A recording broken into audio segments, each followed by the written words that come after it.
turn the DUI, DWI talk over to Alex and Josh. Take it away. Well, if you're going to sit here, I've got to work the machines. Okay. This talk originally was going to be given by two other people, and it seemed to be that, well, they have jobs and such, and people leaned on them to not give the talk. So Josh was volunteered to give the police law enforcement side, and I was asked to give the legal side, but I've decided that I will instead present anonymously. So that way no one knows who I am. Dude, work your machine, make it go up. There we go. Okay. I got it on one screen. Do I have it on both? No. Well, that's the only screen we need, right? Well, yes, but. All right. Anyway, my anonymous partner and I, Alex, and me, Josh,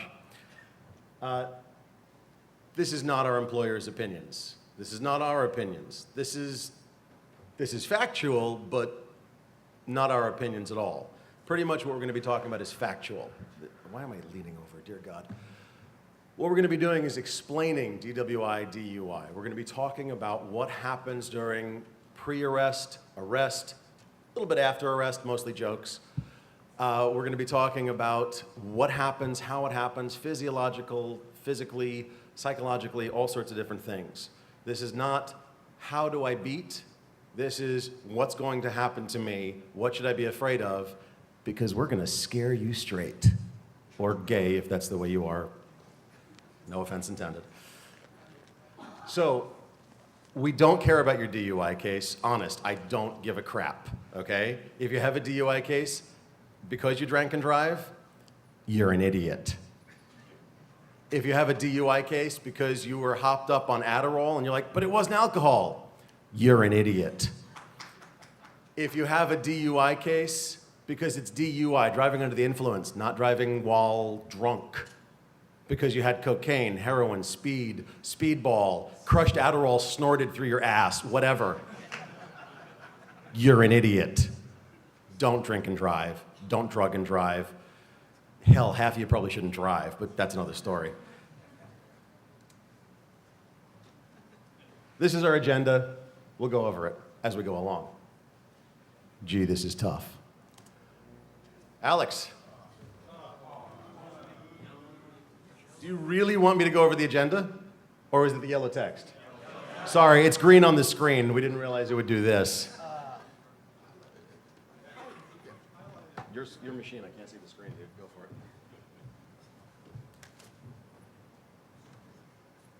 He put on...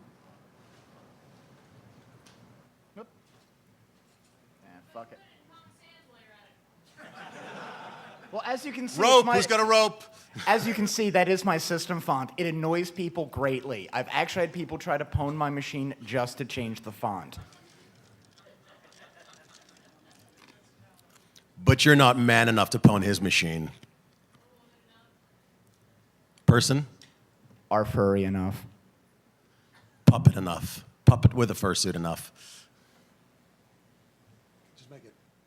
Problem is, I can't see the screen myself. You know what?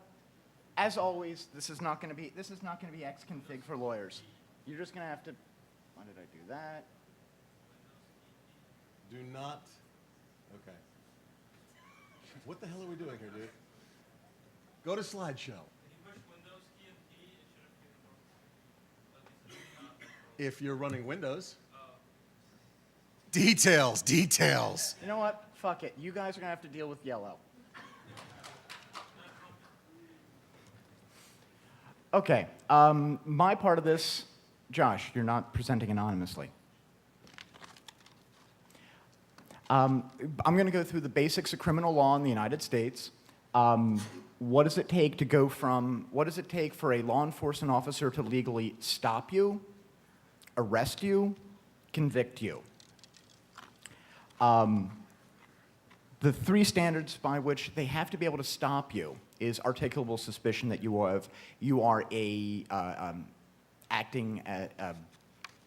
committing a crime, Or they can stop you if it is some kind of checkpoint where everybody gets stopped. We're checking, and it doesn't have to be for DUI. It could be something like, we are checking every car to see if it's stolen. The next thing I'm going to talk about is what does it take to convict you, and then what defenses you've got. If any. One of our biggest things is in the American criminal justice system, what we call the exclusionary rule, which says if evidence is illegally taken from you, it cannot be used against you. General rule. And what happens when you refuse to submit to testing, and sort of how this plays out between civil law and criminal law. Okay. Josh?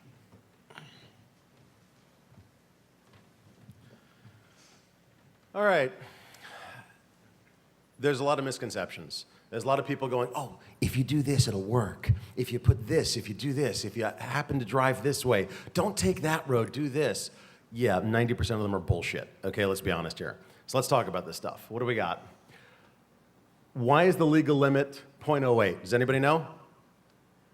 Does anybody know what 0.08 means? 0.08% of your blood is actually alcohol. Okay? So is there any alcohol in your blood? Is there any blood in your alcohol? Well, 0.08, tiny little fraction, but it's enough to get you trashed. It used to be a lot of states had 0.1. A lot of them have lowered it to 0.08. Federal highway funds are a lot of that, along with speed limits, age of drinking, things like that, okay? But DWI is basically, like I said, 0.08 or 0.1 of your blood is alcohol, and it doesn't have to be alcohol.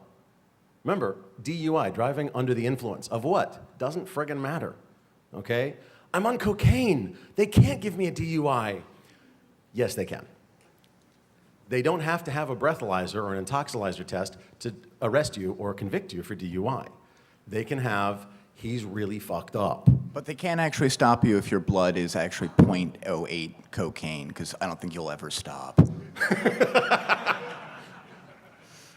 So, okay, let's talk about when you're actually going to get pulled over. Very rarely, all right? It's an amazing amount of cars out there, and there are not nearly as many cops.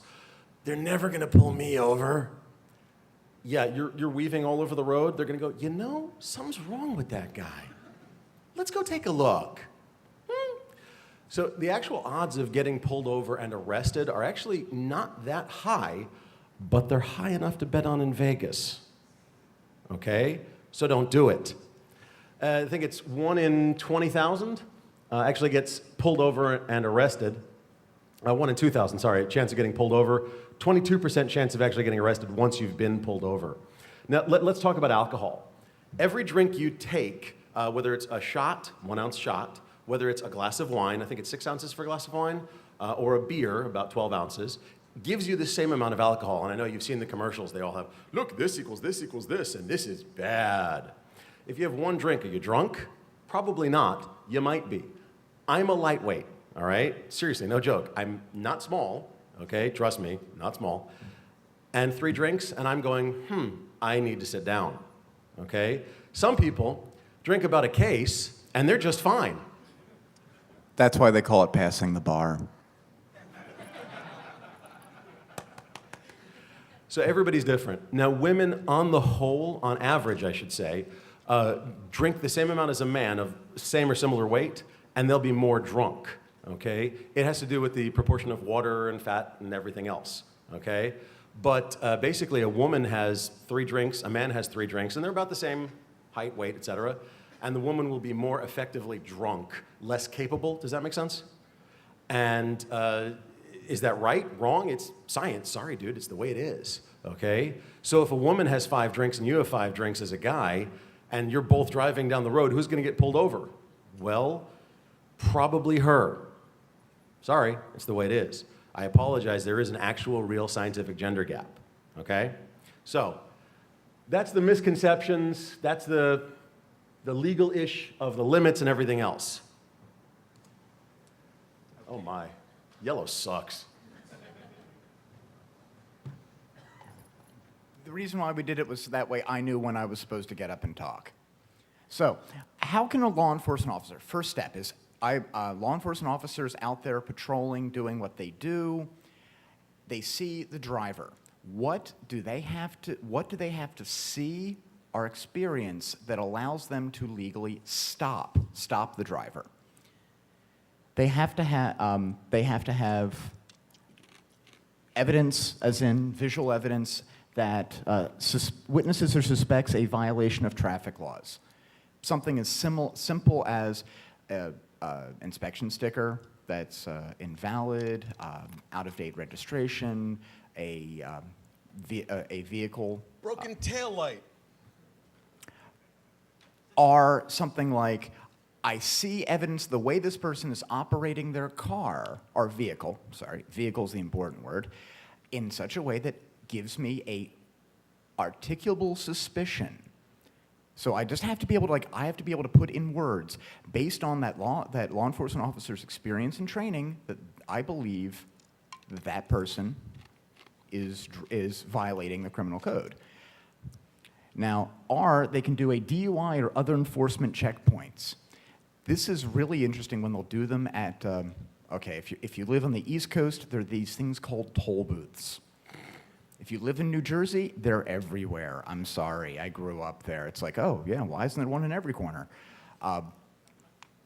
Moving to the South, they're like, why do you have those?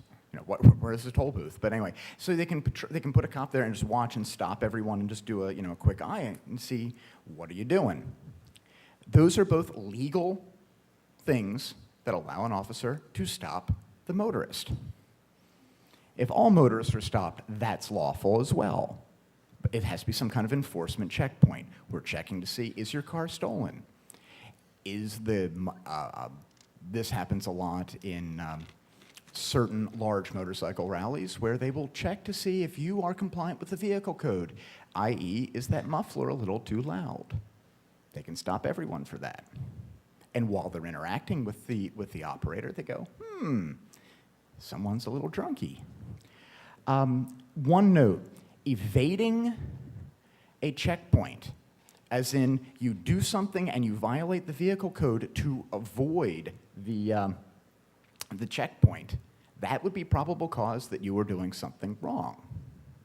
Avoiding it is not, as in you're on a grid, streets, and you make the appropriate turns to go to the next block over and go through. That is avoiding a checkpoint, not probable cause. If you do a U-turn, and that is illegal in that state, that is probable cause that you've done something wrong and they can turn around and stop you. Now, one quick note, if the stop is illegal, if there's somehow we can prove that defense counsel, and I don't do that work, but if defense counsel can argue that the stop itself was unlawful, there was no actual articulable suspicion to do the stop, they can try to get all the evidence subsequent to that kicked out against you. Fruit of the poison tree, right? Yeah. Okay. Thoughts about DWI history and laws. The laws pertaining to DWI are pressed down from the federal level. Most states had their own laws, but they're standardized effectively in order to get federal highway funds. Otherwise known as extortion. But I didn't say that. Many variants and nuances. I didn't write this slide because I think they're generally fairly similar. For an arrest, an officer must be able to identify the person operating and in control of the vehicle. It does not require that they are operating the vehicle at that time. They merely have to identify, I have evidence that you were both intoxicated and operating a vehicle. And this can be something as simple as you're in the car, you're drunk, you have the keys. That's enough evidence to show, because it doesn't have to be absolute from a philosophical certainty. It has to be, to get conviction, it has to be beyond a reasonable doubt. Well, if you're drunk, passed out, in the passenger seat of your car, and the keys in the ignition, and you're in a country road, no one else in the car, how'd it get there? Immaculate birth or immaculate conception? No. Bigfoot drove my car there. Then why is the seat all the way to the front? Come on, he's a dwarf Bigfoot. Okay. Ableist.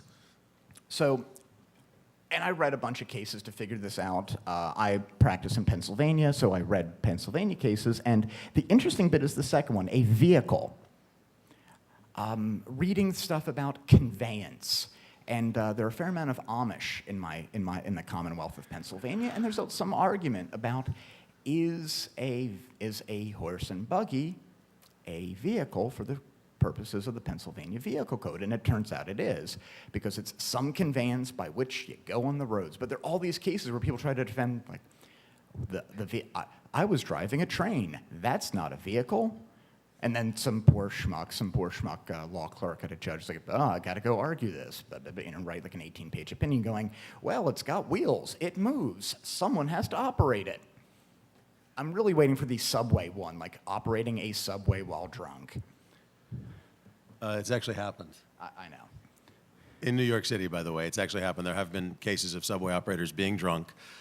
Like transit police, who are cops, real cops, go, you've got to be kidding me. We break into the station, go and grab the motorman, and go, Jesus, you're drunk as a lord. I mean, you reek of vodka or whatever. What the hell? He goes, it's not DWI. And they actually had to take him to court, besides the fact that they had to call for a substitute motorman, And can you imagine that radio call? Yeah, I need a substitute motorman. Oh, is he okay? Yeah, he's going to jail. Why? He was drunk driving a subway car with 10 cars full of 800 people. What could go wrong? And there's vomit in the booth. Okay. And they have to show, the third thing they have to show is that you were under the influence of a alcohol or other drug.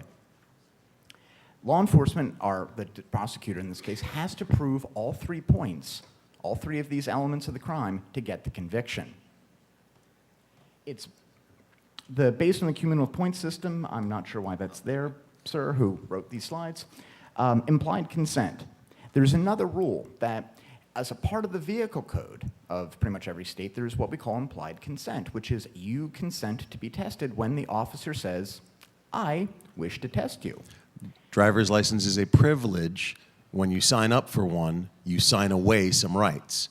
If you don't have a driver's license and you're driving a car, that's illegal, by the way. So what they do is this. If they stop, you have the right to turn down the test. And they can sanction you. However, it's not a criminal violation. It is a civil violation, so you have no rights. But you won't go to jail. Now, this doesn't mean that if you're hammered, you get pulled over and go, I'm refusing the test. They can't convict me. That would be incorrect. Because they can use other evidence that says, y'all were messed up. Even without the test. The test is just another piece of evidence. You're slurring your words.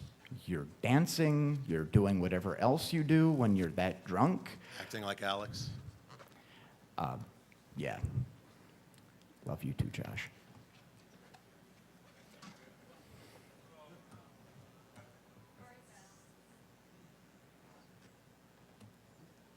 Josh, you're up. Damn it, I almost had the hat right. Okay. So let's talk about our terms. This is pretty straightforward. This is a quick slide. It's cool, isn't it, dude? It's our third presenter. All right, DUI, DWI, driving while intoxicated, driving Just while under walk the influence. away. Never mind. Driving under the influence, driving while intoxicated. We know what that means. It doesn't mean while drunk. It means while under the influence of something that impairs you. Make sense? Cool. The detection process is known as the SFSTs, the Standard Field Sobriety Tests, or Standardized Field Sobriety Testing. Preliminary breath test is the one they give you on site. This is different from the one they give you at the jail, the hospital, the station, the whatever. I'll explain in a minute, okay? Blood alcohol level, blood alcohol concentration, we understand BAC. Remember 0.8 or 0.1 is where they go, hi, turn around, put your hands behind your back. Click, click, let's go to jail. Alveolar breath, breath from the deepest part of the lungs. Why do they want alveolar breath? Because that's where all that alcohol sort of circulates, okay? Divided attention test. Can you pay attention? Hi, what's your name? Now count backwards from 100. by tens. Can you do that at the same time? And by the way, what's the person on your left wearing? Do you know? See, he fails, and he isn't even drunk or driving. Basically, can you multitask, okay? We all have ADD. We're probably awesome at this. All right, HGN, VGN, horizontal, vertical gaze, nystagmus. Follow my finger. I'll get into that more in a second. And the three-phase detection process. We'll explain that as well in a sec.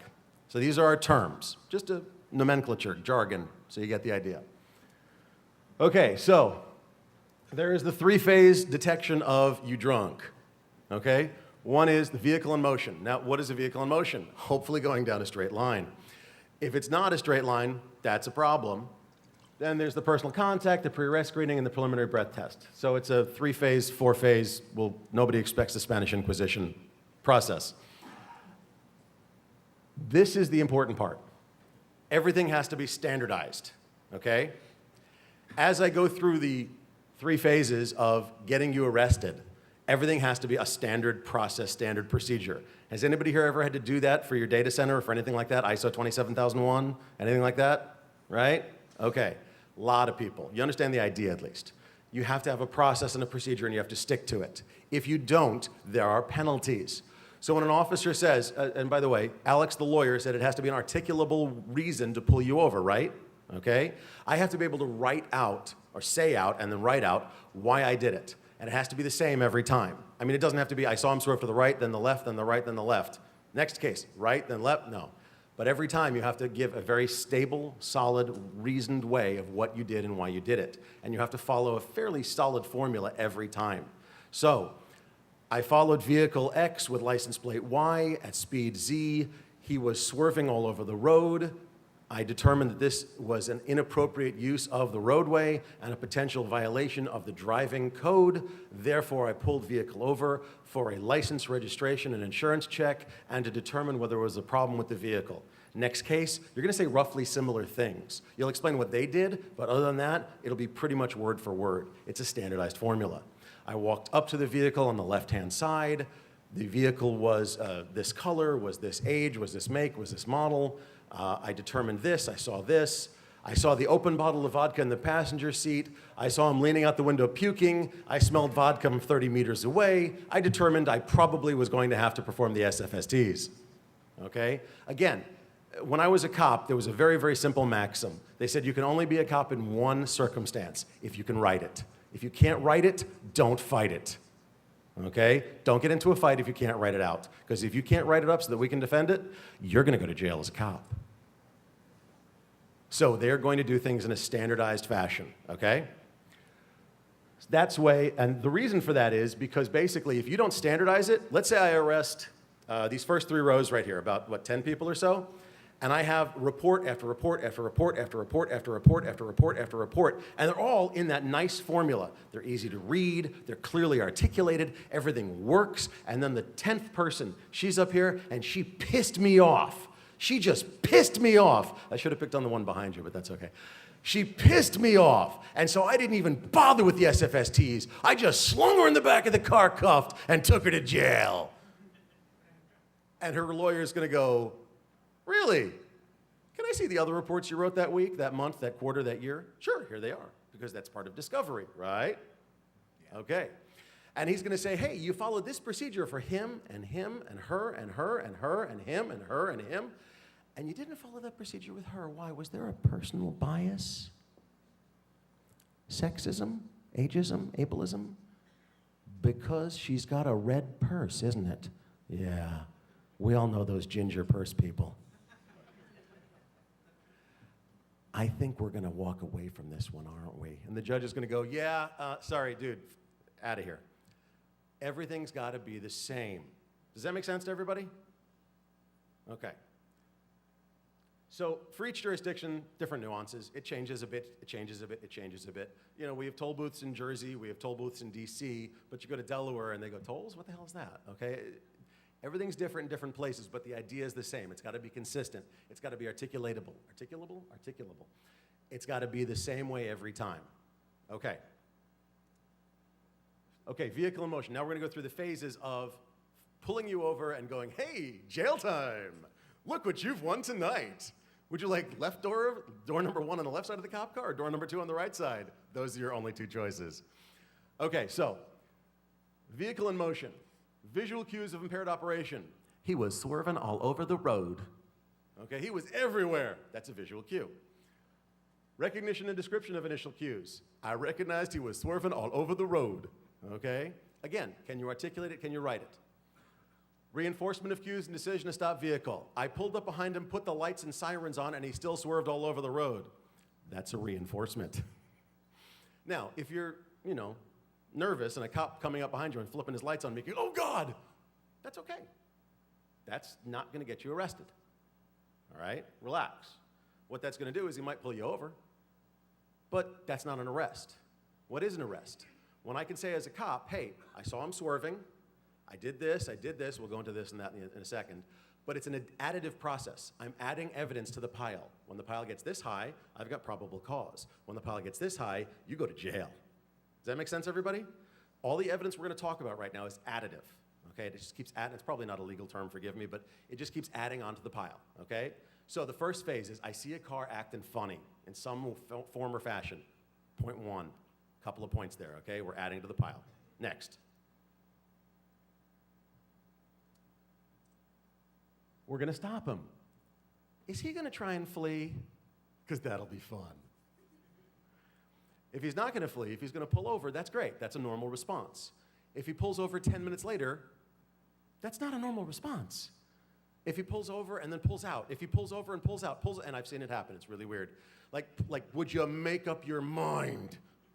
That's not a normal response. Adding to the pile. This is an additive piece of evidence. What's a normal, like a Rorschach test. What's a normal response? Butterfly. What's an abnormal response? Monk killing a cat with a leaf-bladed knife.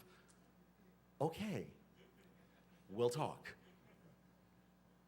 These are all abnormal, these are all abnormal right here. Everything's being recorded. Where is it being recorded? Anybody have an idea? What? In your car? You have a video camera in your car? I do, but most people don't. Okay, he's right. It's being recorded by a dash cam or a video camera in the cop car. These are many, many different models. In the old days, there was literally a freaking VHS camcorder turned upside down and bolted via the tripod hole to the top of the cop car. I knew a lot of cops that had like bandages here permanently because they'd lean out, okay? They've gotten tiny. If you haven't seen hidden cameras, they're amazing. And they use them in cop cars, and I'm gonna sneeze in a minute, so forgive me, but the dash cameras are this big now, like literally just tiny. It's ridiculous, okay? And they record, some of them record the entire shift. God, I hate that. Some of them record, lay off the coke. Thank you, dear.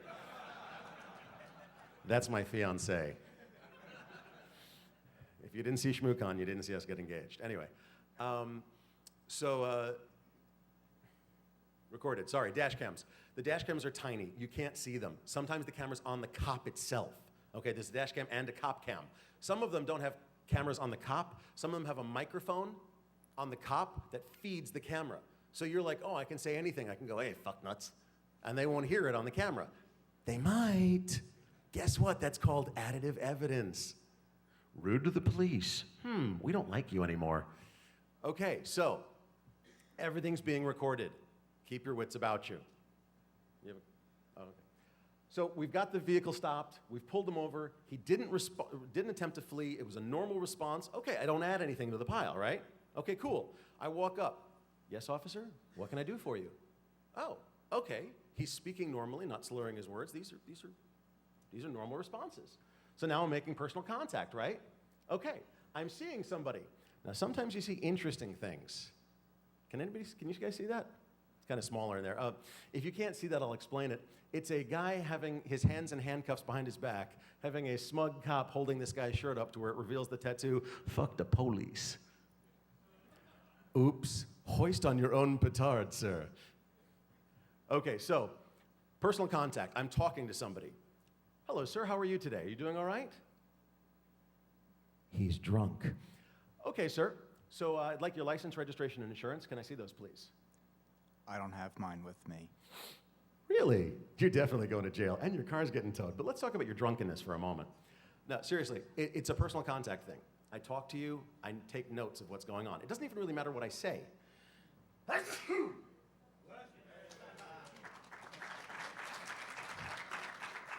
the most applause I've ever gotten. It was from me freaking sneezing. I feel like I'm on Reddit. Anyway, if only I had a cat. Okay. So it's personal contact. It's what are you doing? How are you doing it? What's going on? I'm taking note of the reactions you're giving me. Does that make sense to everybody? I'm not really caring what you're saying. I mean, I care in terms of, is he slurring? Is she, doing the, hey, officer, how you doing? I don't want to get arrested. Is there something we can work out here? 2 points. No, that's a fuck ton more than 2 points, dude. Additive evidence, okay? We're adding evidence to the pile. I'm going to stop. Oh, and by the way, challenge questions. Sir, have you been drinking tonight? Sir, have you been drinking tonight? Not tonight. Sir, when was the last time you were drinking?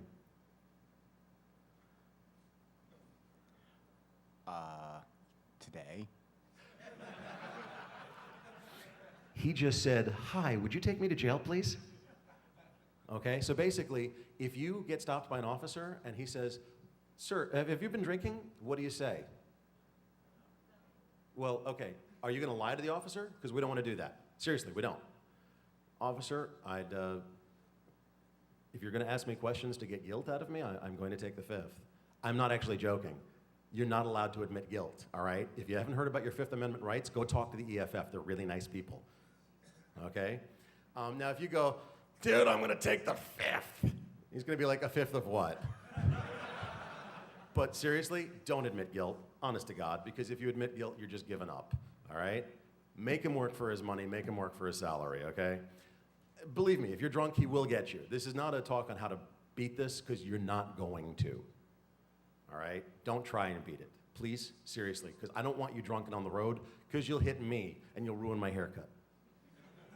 All right? Because scalping my ass is not going to make my hair any better. Don't be drunk and drive. That's dumbass. All right, but everything you do when I have contact with you is a clue. Everything. If you admit to drinking, that's not a clue. That's a slam dunk, but we'll leave it alone for now. All right, personal contact. Pre-exit interview. This is, you may be okay, but I might let you go, but I might not. Hey, okay, so what's your middle name again, sir, and where did you live? Dude? Not a good answer. Ask a couple questions simultaneously. Try to distract them. This is not a Full Metal Jacket thing. Who do you think I am? And asking 3 questions, and whatever you answer, you're effed, okay? This is just getting a couple of questions. Can you multitask? Can you track, okay? Looking for hesitation. You're not drunk, you're stoned, right? Yeah. Okay, am I going to proceed with an SFST, an actual test, standard field sobriety test, or am I gonna go, dude, you're just stupid, drive, okay? So let's say we go to the standard field sobriety test because he's drunk. This is, I think you're drunk. Let's do some testing. Step out of the car. Let's have a little chat. So what are the tests? There are various tests that actually get combined. There's 3 main tests, and then I can add a little difficulty to them, challenge tests, all right? So there's the 3 tests, I'll go into that in a second, but then there's the additive pieces, and we're not talking about the additive evidence, we're talking about additive pieces of the test. Can you stand on one leg while counting backwards from 100 by 12s? Can you walk down a straight line, turn around and walk back, the walk and turn test, while reciting the alphabet backwards? Again, what are we doing? Are we actually seeing if you can walk? No, I'm seeing if you can multitask. Can you multitask without falling over and smacking your head on the ground? Can you answer me effectively? Can you track? Can you focus? Can you follow instruction? Does that make sense to everybody? Okay. Oh, I'm sorry. I skipped something incredibly important. Did I get that right way? Nope. Is backspace not back on yours? Left arrow. Oh, dear God. Try again, didn't work. Right arrow works, up, down. Dude. Not cool. And he's got the most effed up mouse pad known to mankind. I can only use the keyboard clip. Where are we, here? Yeah, okay, look.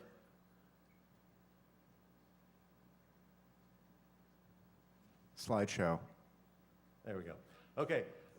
Shush. Yes, Comic Sans is his system font.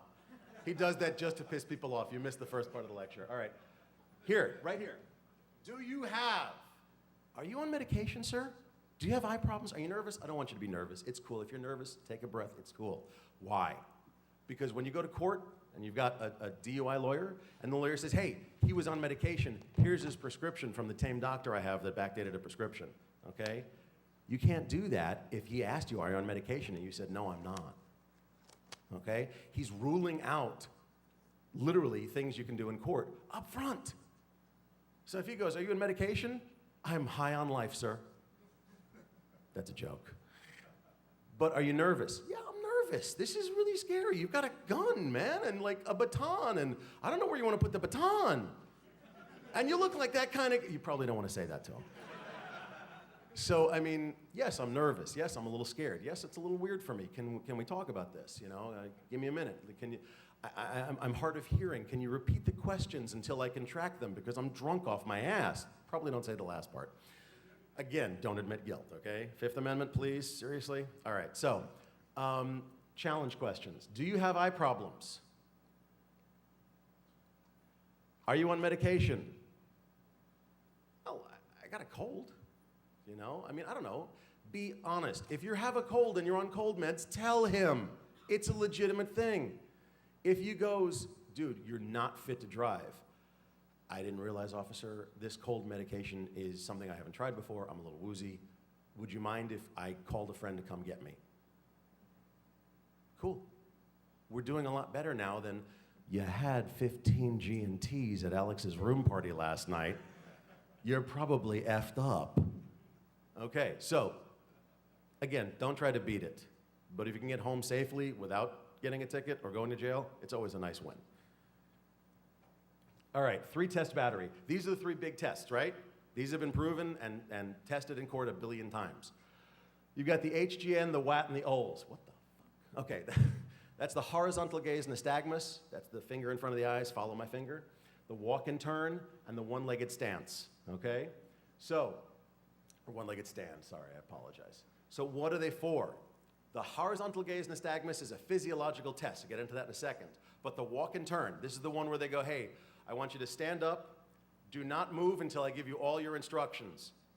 Okay. What do you want me to do? I want you to walk forward, putting one foot right in front of the other for 10 paces. While reciting the Fibonacci sequence. That would be a cool geek drunk test.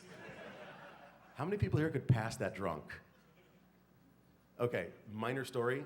There's actually a guy who wears Hawaiian shirts and is famous in lockpicking who was given enough alcohol to kill a small rhino, and he passed all the tests except the horizontal gaze nystagmus test. Like, they brought him to a police barracks. They fed him good scotch, because that's what he requested. And he's sitting there, and they're like, all right, breathe. 0.08. All right, walk and turn. No problem. Recite the alphabet backwards in Klingon. No problem. You know, do this, do that. No problem. Horizontal gaze nystagmus, the only physiological test, that's what got him. Kind of cool. Okay, so the 2 tests, the one-legged stance and the walk and turn, are just attention tests. Can you track? Can you follow instructions? Can you do the right things at the right time? Can you focus? Okay, make sense? The horizontal gaze nystagmus. I'm gonna hold my finger 12 inches in front of your eyes. Follow my finger with your eyes. He's gonna go slowly this way. He just wants to get you accustomed. I mean, this is not to screw you up. And then he's gonna go to your limits of your peripheral vision. He's gonna know that because he's gonna go a little too far and you're gonna be like, okay. Then he's gonna, okay, hang on. He's gonna go back to the limits of your peripheral vision. He's gonna hold it there. And after about 15 seconds, your eyes are just gonna start quivering because when you're drunk, your muscles are not right. Seriously, we all know this, right? They start quivering at the edges when they're under strain because at the edges of your peripheral vision, they're cranked all the way over, right? Okay? And if they quiver, that's a hit. Additive evidence, have a nice day. That's a conclusive hit, by the way, okay? At that point, the pile of evidence, you were swerving. You sound drunk, you're slurring your speech. You reek of vodka. Gin doesn't smell. You reek of vodka. You cannot perform a horizontal gaze nystagmus test correctly. And when I had you do the walk and turn, reciting the alphabet backwards in Klingon, you didn't know the Aleph character. So now we've established probable cause that we can now arrest, well, the law enforcement officer can now arrest you. Okay, so these tests are pretty straightforward. I explained the walk and turn, I explained the horizontal gaze nystagmus. The one-legged stance is really tough. Watch, I'm gonna do it right now. That's it. If you didn't catch that, we'll do the extreme version. Stand on one friggin' leg. That's it. But while reciting the alphabet, while counting by 16s, while doing these things. Again, can you multitask? Can you track? Can you focus? I know I'm harping on this, but it's the biggest thing. Okay, so we've got a 3-test battery. Do all these things. Don't start to perform the test until I tell you to do so. I'm gonna do a test. Watch, this is how drunk does it. All right, sir, please don't perform any of this until I finish instructing you on how to do this, all right? Okay. I'm gonna want you to stand on one leg and then recite the alphabet at A, B, C, D. Sir, please stop until I finish instructing you. Oh, okay. I didn't say Simon Says. Bastard. Had my training officer do that to me. We did Simon Says for 3 hours. You learn to hate that bastard, Simon. All right. So the horizontal gaze nystagmus, involuntary jerking of the eyes, we talked about that, the eye tremors. Look, there actually are medical conditions that will cause this, so if you have one, tell the officer, because they will jail you if you don't tell them. All right? I'm not going to list the medical conditions. You really don't want them. They normally make you go blind. Okay? So, oh man, I'll get like something with glaucoma or something, and that'll give me nystagmus, and I can drink and drive whenever.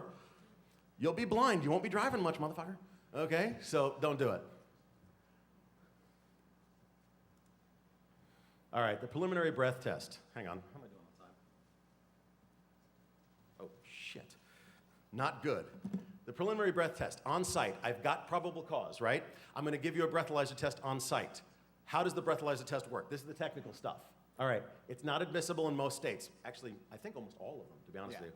And the reason being, and I'll explain that in the technical bit, is because it's not precise. This is a piece of evidence, yes, but it's just really to cover the officer's ass. It's okay? to get probable cause for arrest. It is not admissible in court to get the conviction. Right. This covers the officer's ass, and they go, why the hell did you bring him in? Dude, did you see what he blew on the breathalyzer? Yes, but it was 150% humidity, and it was, 112 degrees out, and it sucks. Okay, why? What does that matter? Because, I think it's the next slide. Oh, dear God, okay. Do the urban legends now. Bad slide, but okay. Don't put a penny under your tongue. Don't swab alcohol into your mouth just before the breathalyzer. Don't stick Q-tips up your nose. I swear to God, I've heard it. If you have to watch an episode of Mythbusters, not that it's a bad thing, they're awesomely dudes, but watch the one where they test out the DUI test, because Adam Savage is so freaking funny when drunk, it's hilarious. He's handed 15 beers later, and they're like, put a penny under your tongue. He's like, give me more. They stick a roll of pennies under his tongue. He's like, and he blows really friggin' drunk. And I think he almost swallowed a penny. They're pounding him on the back, I swallowed a penny. Am I gonna crap copper? So anyway, don't belch into the breathalyzer. Don't use mints. Mints are fun. We all like mints, but don't do it. Look, if you get to the point where they're at the station using the intoxilizer, when I was a cop, we had the breathalyzer, which was the on-site, and the intoxilizer, which is the calibrated one at the jail. We had it there. Some places will have it different places, but at the main station, the intoxilizer, you cannot frick with that thing. I mean, there are ways, but it's kind of abnormal to do that. Ice actually kind of works, and I'll explain why in a second. It's because it cools the air down. But I'm about to take an intoxilizer test. Mind if I stuff my mouth full of ice first? Why, sure, sir, here you go. They won't let you drink, they won't let you eat, they won't let you piss, they won't let you crap. You're going to take the intoxilizer test, and by the way, you're taking it now, bitch. Okay? So, let's get to the technical part. Where is the technical part? All right. Look, I'm going to let you read this. I'm not going to tell you to do any of these things because they're not going to work. Seriously. If you say, I'm nervous, it's probably true. It's okay to say that. I'm nervous, officer. Please go slow with me. Okay, that's fine. I have a cold. I'm on cold medicine. If it's true, that's fine. If it's not true, trust me. he's going to go, dude, you smell of vodka. I don't care if you have cold medicine as well. If you've been robo-tripping, you're going to jail still. Okay? I have ADD. I'm not asking. I'm guessing a few of you have ADD. I know, squirrel, okay. I have ADD. Can you please repeat yourself, officer? I'm a little nervous. I have a cold. I'm a little woozy on cough medicine. These are things that are going to inject some doubt into the process. Don't use them unless they're true or unless you can pull it. Never mind. Don't use them unless they're true. Again, I don't want you on the road if you're drunk and driving because you will hit me. You'll hit somebody I care about. You'll hit somebody that I hate and want to hurt myself. I don't want you to do it. I don't want to do it. So don't get drunk and drive, please. All right. Admitting to a lesser immediate offense, if the cop's in a hurry and you go, I wasn't wearing my seatbelt, I'm sorry, I was reaching for my cell phone on the ground, and he goes, works for me, here you go. Yes! It's known as a plea bargain on site. We like these. Look, okay, if a cop writes a ticket that he has to go to court for, it sucks. Because normally it's on their day off. They get paid $25 or $50 depending on the state to go to court. So on your day off, I want you to show up at court in a uniform that's hot as hell, wearing a gun, and you're getting paid $50 for that day to go sit in court and answer questions from an idiot lawyer? Who wants to do that? Oh, hey, how you doing? So, if they can give you something they don't have to court for, and you're like, I'm just going to pay this, sometimes life is good. You never know. But anyway, we're going to skip this. The test is only part of the test. Here we go. Okay. Do you see that? That's an Arduino breathalyzer. No joke. They're not hard. What does a breathalyzer do? It takes your breath, it pushes it across two contacts. The more conductive your breath is, the more alcohol there is in your breath. It's that simple. Seriously. So what's going to affect that? Temperature, humidity. Why? Well, if it's humid, it's going to dilute the alcohol in your breath. It's going to change the conductivity of the contacts. They're going to be coated with water if it's humid enough, okay? If it's cold, the alcohol won't vaporize correctly, okay? Because the breathalyzer in the better models, it actually heats up your breath to vaporize the alcohol more effectively, so it gets a truer reading of the amount of alcohol in your breath. So think of it like a lie detector. If anybody's ever had to take a lie detector and they put everything on you, one of the things they're reading is the galvanic skin response. They're reading how conductive your skin is. When you lie, you sweat a little, okay? Just a little bit. Not like I'm sweating now under these freaking lights, but a little bit. And when you're drunk, there's more alcohol in your breath, and when it vaporizes, it creates more conductive cloud of air. The more electricity that gets across, the more drunk you are. And it's calibrated against a reference sample the intoxilizer is, not the breathalyzer. Remember, on site in the station, right? It's calibrated. And if it's calibrated correctly, it's a humidity-controlled, temperature-controlled environment, and they don't let you have a glass full of ice-cold Coke before you get up there to blow in it. They've got a really conclusive test right there. That's conclusive, by the way. Remember we said the breathalyzer on site, no good? Intoxilizer, real good. Admissible in court, right? Yep. Okay, so can you make one of these? Yes. Do I suggest you do? Yeah, it's kind of cool. It's really a great sensing platform. If you can sense how much alcohol, how much conductivity across a couple of sensors and do an Arduino, it's a great Arduino project. Have fun. Buddy of mine built one. Smart guy, knows his crap. He built one. That's it. And it works, and his wife used it on once or twice, I think. But anyway. Okay, this is yours. Oh, But it's not in yellow. Yay! because I wrote the slide. There's one interesting wrinkle. I'm going to talk about the intoxilizer. This is the either the in-station calibrated actual evidential value breath test by which you can get convicted. Officers decided I have sufficient probable cause after the SFST or the roadside breath test, or just, by my impression, you're hammered. Come on down. They will now test you with a calibrated, more expensive machine. This is a sensor with some circuitry. And as we all know, circuitry has software. And most of the state's laws use the NHTSA, National Highway Transportation Safety Administration. Agency. Administration. I know I should remember that.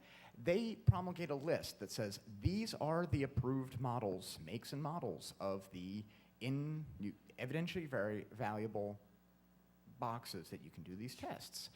The problem is that when you actually pull the bulletin, it just has make and model. There's an additional variable, which is what version of the firmware is it? And as we all know, they modify the firmware for whatever reason. A few smart DUI lawyers looked at that and said, well, wait a minute, could the different software version mean that there's a difference in accuracy? Why'd you change the software, manufacturer? And a couple cases of these became kind of like little fights between the prosecutors who were trying to promulgate, who's trying to use this evidence, the defense counsel is trying to kill it, and the manufacturer, because the defense counsel goes and says, I don't think that the intoxilizer you used is actually certified. The prosecutor's like, well, yeah, it's make and model. I'm like, yeah, but it changed. NHTSA, which software version did you use? We don't have those records. Manufacturer, which software version was on the box that you gave to the NHTSA for testing? And they say, we didn't send any. NHTSA bought them off the market. So is it possible that the machine used is not the machine that's accurate? Can't answer that because we don't know what version of the software. So there are a couple cases where defense counsel decided, we are going to pursue this really, really hard. We're going to demand the source code. And the manufacturer's like, why do we have to show the source code? Like, that's our proprietary magical stuff, because it's really hard to write the software. And we don't want, what we're afraid of is we're afraid that it goes to our competitors. And they'll figure out the magic juju. So they were like, no, we don't have to give you this evidence. And some courts, some state Supreme Courts have said, well, really, you have to show, you can't just demand the source code just cause. You have to show that there is some other outside evidence that the box is inaccurate enough that you would have a false positive. There are other states that have just said, sure, defense can get whatever reasonable discovery they're supposed to get. The earth is shaking underneath my feet. So it's kind of split. I've noticed this, though. The way the law is practiced is one attorney will actually, a client will fund a high-end attorney who is willing to go and have someone do a forensic code review of one of these boxes for $1 bajillion. And, hey, yeah, I got this guy off. It was a $110,000 DUI case for someone rather wealthy. But then I'll take any lawsuit for $99.95. Earl Schaub Esquire will say, well, wait a minute. I don't actually have to do a code review. I just have to file a motion to demand it. And the prosecutor's going to say, this is a lot of freaking work. Is there something we can do about this? And all of a sudden, usually you can't plead these cases. In the Commonwealth of Pennsylvania, there are very few diversion paths out of a DUI. It's like they're like usually for most practitioners of this, you're banging these cases out. I had a friend of mine, a public defender, who drove a Porsche, and it's like, how do you get to drive a Porsche as a public defender? He's like, oh, I'm allowed to practice on the side. It's part of my contract. And she would do DUI defenses at $1,500 a pop, and she would do 15 to 20 a week. And they're just the same. It was boilerplate. It was the same, because most DUI defense are different than regular criminal defense. Most criminal defendants are multiple offenders, poor, experienced criminal defense. Thank you. Most DUI offenders, when they get arrested, this is the first time I've ever seen a jail. I'm scared. I need to lawyer up. I need to spend a lot of money on a lawyer because I'm really afraid of what's going to happen. And we will, or not I, but people who practice in this field will often do a little bit of FUD and go, well, if your freedom's important to you, maybe you should pay the top buck for the best DUI attorney out there. And I happen to be that, and I take Visa. And realize this. I mean, I get that. I worked as a public defender for a little while, and I get that fear. And you get like an actual like white collar person who's like, I can't imagine anything. I'm gonna, because they're imagining like chunk next episode of Oz. White collar guy gets awful things happening to them. So you will spend this money. Because it's easy, and they'll pay up front, so it's really good. It's a niche market if you can convince enough white collar people to pay you.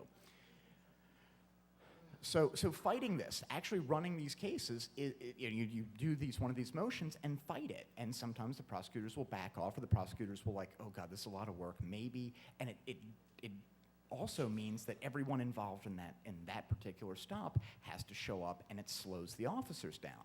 Thank you. Hey, everybody. Thank you.